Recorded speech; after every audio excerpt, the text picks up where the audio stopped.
அனைவருக்கும் வணக்கம். தனுசு ராசினியர்களுக்கு நிகழ இருக்கும் செவ்வாய் பெயர்ச்சியின் காரணமாக உங்களுடைய வாழ்வில் என்ன மாதிரியான நன்மைகள் எல்லாம் ஏற்பட இருக்க, கிரக நிலைகளின் ரீதியாக அமையிருக்கும் சாதகங்கள் என்ன, பாதகங்கள் என்ன, மேலும் என்ன மாதிரியான முன்னேற்றங்கள் எல்லாம் உங்களுடைய வாழ்வில் ஏற்பட இருக்கு என்பது குறித்தான முழுமையான பதிவை தான் இந்த வீடியோல நம்ம விரிவா பார்க்க போகிறோம். அந்த வகையில் செவ்வாயை பொறுத்த வரைக்கும் இதுவரை மீன ராசியில் சனியோடு இணைந்து சஞ்சரித்த செவ்வாய் தற்போது மேசராசிக்கு பயிற்சியாகிறார். இதன் காரணமாக என்ன மாதிரியான முன்னேற்றங்கள் எல்லாம் ஏற்பட இருக்கு என்பது குறித்தான முழுமையான பதிவு தான் இந்த வீடியோல பார்க்க போகிறோம். அதற்கு முன்னாடி செவ்வாயை பற்றி சற்று விரிவாக தெரிந்து கொள்வோம். செவ்வாயை பொறுத்த வரைக்கும் பூமிக்கு அதிபதியானவர் செவ்வாய். அப்படிப்பட்ட செவ்வாய் ஒருவருடைய ஜாதகத்தில் வலுவாக இருக்க வேண்டும். அது மட்டுமில்லாமல் ஒருவருக்கு திருமணம் நடைபெற வேண்டும் என்றால் செவ்வாயும் சாதகமாக இருந்தால் மட்டுமே திருமணம் நடைபெறும். அதே போல செவ்வாயை பொறுத்த வரைக்கும் ஒருவருடைய ஜாதகத்தில் வலுப்பெற்று சஞ்சரிக்கும் போது அவர்கள் வீடு, மனை, விவசாய நிலம் ஆகியவை வாங்கி மகிழ்வதற்கான வாய்ப்புகள்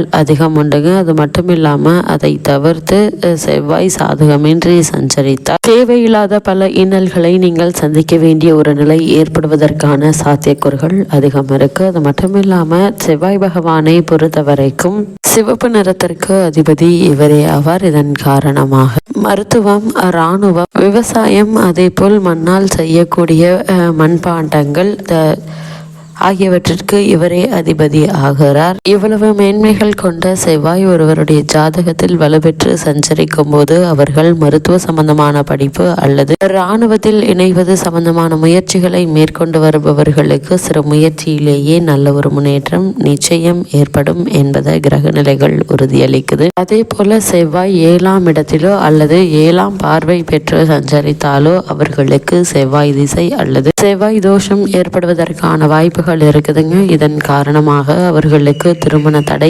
ஏற்படுவதற்கான சாத்தியக்கூறுகள் அதிகம் உண்டு. அதனால் ஒருவருடைய ஜாதகத்தில் நிச்சயம் செவ்வாயினுடைய நிலை முக்கியமானதாக கருதப்படுகிறது. இவ்வளவு மேன்மைகள் கொண்ட செவ்வாயை பொறுத்த வரைக்கும் ஒருவருடைய ஜாதகத்தில் நன்முறையில் சஞ்சரித்தால் அவர்களுக்கு உடனே திருமணம், குழந்தை பேறு ஆகியவை ஏற்படுவதற்கான சாத்தியக்கூறுகள் இருக்குதுங்க. செய்யும் தொழிலில் நல்ல ஒரு முன்னேற்றம் நிச்சயம் ஏற்படும். குறிப்பாக மருத்துவ சம்பந்தமான படிப்பை மேற்கொண்டு வருபவர்களுக்கு சிறு முயற்சியிலேயே நல்ல ஒரு நிறுவனத்தில் வேலை அல்லது புதிதாக மருத்துவ நிறுவனம் துவங்குவதற்கான சாத்தியக்கூறுகள் நிறைந்த ஒரு தருணமாகவும் இக்காலகட்டம் அமையிருக்கு என்பதை கிரக நிலைகள் தெளிவாகவும் உறுதியாகவும் எடுத்துக்காட்டுது. செவ்வாய் ஒருவருடைய ஜாதகத்தில் நன்முறையில் அமர்ந்திருக்கும் போது கணவன் மனைவிக்குள் நல்ல ஒரு ஒற்றுமை ஏற்படுங்க. அதே போல நீங்கள் எதிர்பாராத அளவிற்கு புதிதாக பங்களா மாதிரியான வீடு கட்டுவது அல்லது புதிதாக விவசாய நிலம் வாங்குவது சம்பந்தமான முயற்சிகளில் நிச்சயம் வெற்றி கிடைக்கும் என்பதையும் கிரக நிலைகள் மீண்டும்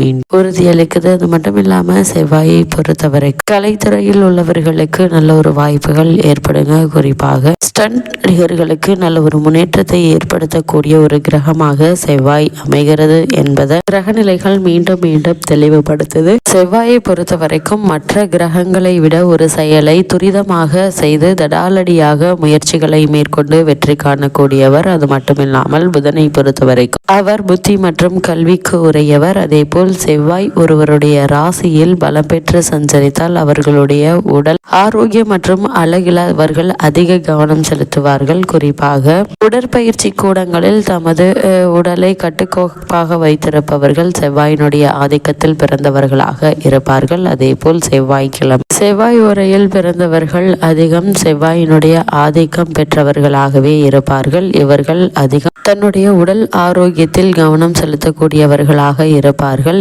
இவர்கள் தடாலடியாக எந்த ஒரு காரியத்தையும் மேற்கொண்டு வெற்றி காணக்கூடியவர்கள். அதே போல கலைத்துறையில் இருக்கக்கூடியவர்கள் செவ்வாயினுடைய ஆதிக்கம் பெற்றவர்கள் மிகப்பெரிய செல்வாக்குடன் சிறந்திருப்பார்கள். மற்ற கிரகங்களான புதன், குரு, சுக்கிரன் ஒரு செயலை செய்ய வேண்டும் என்றால் ஒரு முறைக்கு இருமுறை ஆழ்ந்து யோசித்து பொறுமையாக செய்யும் கிரகங்களாகவே அமைகிறது. ஆனால் செவ்வாயை பொறுத்தவரைக்கும் ஒருவருக்கு நிச்சயம் செய்தாக வேண்டும் என்றால் தடாலடியாக ஒரு செயலை செய்ய வைத்து வெற்றியும் காண வைப்பார் என்பதை செவ்வாயினுடைய நிலை தெளிவாகவும் உறுதியாகவும் எடுத்து காட்டுது. அது மட்டும் இல்லாம செவ்வாயை பொறுத்தவரைக்கும் ஒருவருடைய ஜாதகத்தில் பலம் பெற்று சஞ்சரிக்கும் போது அவர்கள் உணவு விஷயத்திலும் அதிக கவனத்தோடு இருப்பார்கள். இதை தான் சாப்பிட வேண்டும், இதை சாப்பிடக்கூடாது என்பது சம்பந்தமான விஷயங்கள்ல அதிக எச்சரிக்கையோடும் கவனமோடும் இருக்கக்கூடியவர்களாக இருப்பார்கள். ஒருவருக்கு செவ்வாயினுடைய தசை நடக்குமானால் அதுவும் அவருடைய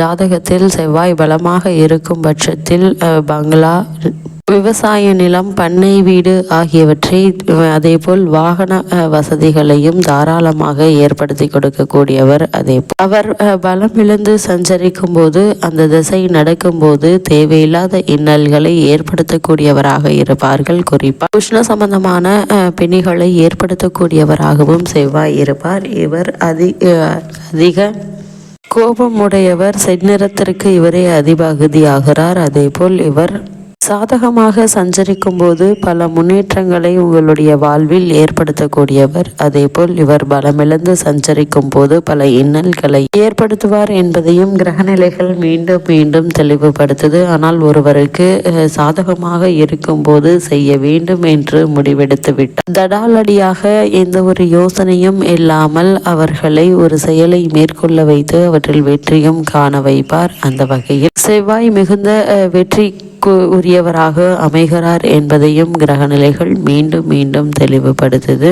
இவ்வளவு மேன்மைகள் கொண்ட செவ்வாய் தற்போது மேச ராசிக்கு பயிற்சியாகி அங்கு பலம் பெறுகிறார். அதாவது உங்களுடைய ராசிக்கு 5, 12 ஆகிய இடங்களுக்கு அதிபதியானவர் செவ்வாய். அவர் பஞ்சமஸ்தானத்தில் சஞ்சரிக்கும் இந்த நேரம் நல்ல நேரம் என்று தாங்க சொல்ல வேண்டும். பூர்வ புண்ணியத்தின் பலனாக உங்களுக்கு என்னென்னவெல்லாம் கிடைக்க வேண்டுமோ அவை அனைத்தும் கிடைக்க இருக்கு. அங்காரக வழிபாடு மூலம், குரு வழிபாட்டின் மூலமும் கல்யாணம், புத்திரப்பேறு போன்றவற்றில் இருந்த தடை அகல இருக்குதுங்க. பயணங்கள் பலன் தரும். அயல் நாட்டிலிருந்து வரும் அழைப்புகள் ஆதாயம் தருவதாக இருக்குங்க. அது மட்டும் இல்லாம பொது வாழ்வில் உள்ளவர்களுக்கு அதிக கவனம் தேவை. வியாபாரம், தொழில் செய்பவர்களுக்கு பங்குதாரர்களால் தொல்லை உண்டு. உத்தியோகத்தில் உள்ளவர்களுக்கு திறமைக்குரிய அங்கீகாரம் கிடைக்காது. கலைஞர்களுக்கு எதிர்பார்ப்புகள் அனைத்தும் நிறைவேறுவதில் தடைகளும் குறுக்கீடுகளும் வரலாங்க. மாணவ மாணவிகளுக்கு கல்வியில் கவனம் தேவை. பெண்களுக்கு அருகில் இருப்பவர்களின் அனுசரிப்பு குறையுங்க. அதேபோல் பொருளாதாரத்தில் பற்றாக்குறை ஏற்படுவதற்கான வாய்ப்புகள் இருக்கு என்பதால் அதிக கவனத்தோடு இருப்பது அவசியங்க. அது மட்டும் இல்லாமல் இக்காலகட்ட கிரக நிலைகளை